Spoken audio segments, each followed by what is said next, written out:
উন্নত আৰু গুণগত শিক্ষা প্ৰদানৰ লক্ষ্যৰে লৰিমুখ আদৰ্শ বিদ্যালয় নামেৰে এটি নতুন বিদ্যালয়ৰ আধাৰশিলা স্থাপন। কেইবাখনো গাঁৱৰ শতাধিক ৰাইজৰ উপস্থিতিত লাইখুঁটা স্থাপন। সামগ্ৰী সমষ্টিৰ লাওকা শিক্ষাখনৰ অধীনস্থ লৰিমুখ আদৰ্শ বিদ্যালয় নামেৰে নতুনকৈ এখন বিদ্যালয়ৰ আধাৰশিলা স্থাপন কৰা হয় আজি। উন্নত আৰু গুণগত শিক্ষা প্ৰদানৰ প্ৰতিশ্ৰুতিৰে কেইবাগৰাকী অৱসৰপ্ৰাপ্ত শিক্ষকৰ পৰামৰ্শ আৰু সিদ্ধান্ত মৰ্মে নতুন বিদ্যালয় স্থাপনৰ প্ৰস্তুতি পূৰ্ণগতিত চলিছে। আধাৰশিলা স্থাপনত উপস্থিত থাকে বিশিষ্ট শিক্ষাবিদ তথা অৱসৰপ্ৰাপ্ত শিক্ষক A.K. ফজল আহমেদ, গাঁওবুঢ়া বদুল ইছলাম, হালপুৰা পঞ্চায়তৰ প্ৰাক্তন মণ্ডল সভাপতি আহমদ আলী, বিশিষ্ট সমাজকৰ্মী বাহাৰুল ইছলামকে ধৰি আন কেইবাজনো গণ্যমান্য লোকৰ উপস্থিতিত নৱ বিদ্যালয়খনৰ আধাৰশিলা স্থাপন কৰা হয় আজি। এই মুহূৰ্তত মন্তব্য আছে আপোনালোকলৈ আগবঢ়াইছো। বহুত মানুহ একত্ৰিত হৈছে আৰু আধাৰশিলা স্থাপন কৰিছে। আচলতে কিহৰ আধাৰশিলা আৰু কিয় ইমান মানুহ একত্ৰিত হৈছে চমুকে কৈ দিওঁ। আমি অত্ৰ অঞ্চলৰ ৰাইজে লৰিমুখ আদৰ্শ জাতীয় বিদ্যালয় নামেৰে এখন নতুন স্কুল স্থাপন কৰাৰ সিদ্ধান্ত লৈছে আৰু এই স্কুলৰ আজি নতুনকৈ আধাৰশিলা স্থাপনৰ অনুষ্ঠান আজি অনুষ্ঠিত হৈছে। ইয়াৰ স্থানীয় বহু ৰাইজ নিশ্চয় আপোনালোকে দেখিছে, বহুত ৰাইজ ইয়াত উপস্থিত হৈছে।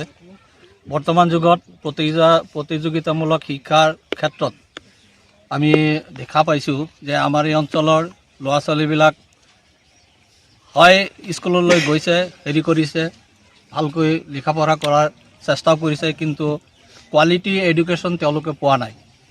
গতিকে বিভিন্ন ক্ষেত্ৰত উচ্চ শিক্ষাত লোৱাৰ ক্ষেত্ৰত আমাৰ ছাত্ৰ ছাত্ৰীবিলাক সিমান এচিভমেণ্ট দেখুৱাব পৰা নাই। গতিকে আমাৰ ইয়াৰ ৰাইজে এটা নতুনকৈ ভাল শিক্ষকসকলক লগত লৈ পেলাই যাতে এখন গুণগত শিক্ষা প্ৰতিষ্ঠান গঢ়িব পাৰে, তাৰ উদ্দেশ্য লৈ আজি এই অনুষ্ঠানটো অনুষ্ঠিত কৰা হৈছে। সকলো ৰাইজৰ ইয়াত আপোনালোকে দেখা পাইছে যে যথেষ্ট সঁহাৰি পাইছে আৰু গতিকে আমি আশা ৰাখিছোঁ যে ভৱিষ্যতে আমাৰ এই লৰিমুখ আদৰ্শ জাতীয় বিদ্যালয়খন এখন উচ্চমানৰ শিক্ষা প্ৰতিষ্ঠান হ'ব বুলি আশা ৰাখিছোঁ। বৰ্তমান যুগত এই অঞ্চলৰ চাহিদাৰ প্ৰতি লক্ষ্য ৰাখি এই অঞ্চলৰ শিশুসকলক বৰ্তমান যুগত ফেৰ মাৰিব পৰাকৈ গঠনমূলক আৰু উন্নত মানদণ্ডৰ শিক্ষা দিয়াৰ প্ৰতিশ্ৰুতিৰে নতুনকৈ এই অঞ্চলৰ অভিভাৱকসকলৰ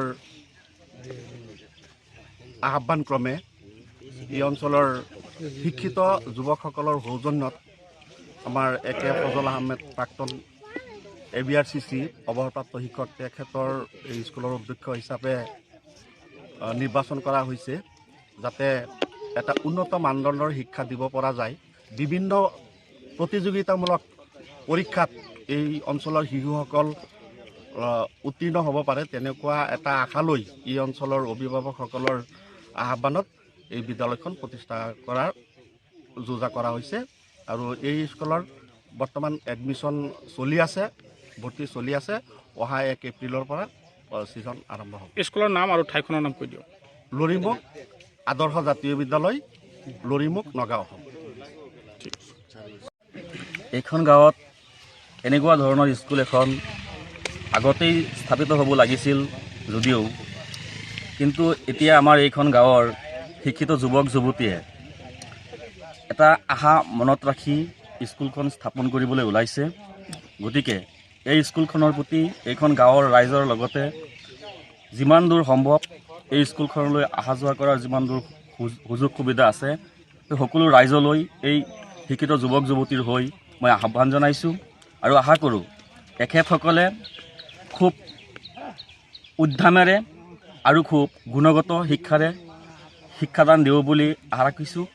আৰু এইখন গাঁৱত হয়তো আগতেও এখন স্কুল স্থাপিত হৈছিলে, কিন্তু সেইখন স্কুলতো শিক্ষা একেবাৰে নিদিয়া নহয়, সিহঁতো ভাল শিক্ষাই দান কৰিছিল। কিন্তু তথাপিও সেই স্কুলখনৰ আন্তঃগাঁথনিৰ ফালৰ পৰা চালে আমাৰ অভিভাৱকসকলে অলপ বেয়া পায়। আৰু আজিৰ যুগত সেই আন্তঃগাঁথনি যদি ঠিক নহয়, তেনেহ'লে অভিভাৱকসকলে ল'ৰা ছোৱালী দিয়াত অলপ টান পায়। কাৰণ আজিৰ যুগত আন্তঃগাঁথনি আৰু শিক্ষক দুয়োটাই সমান হ'ব লাগিব।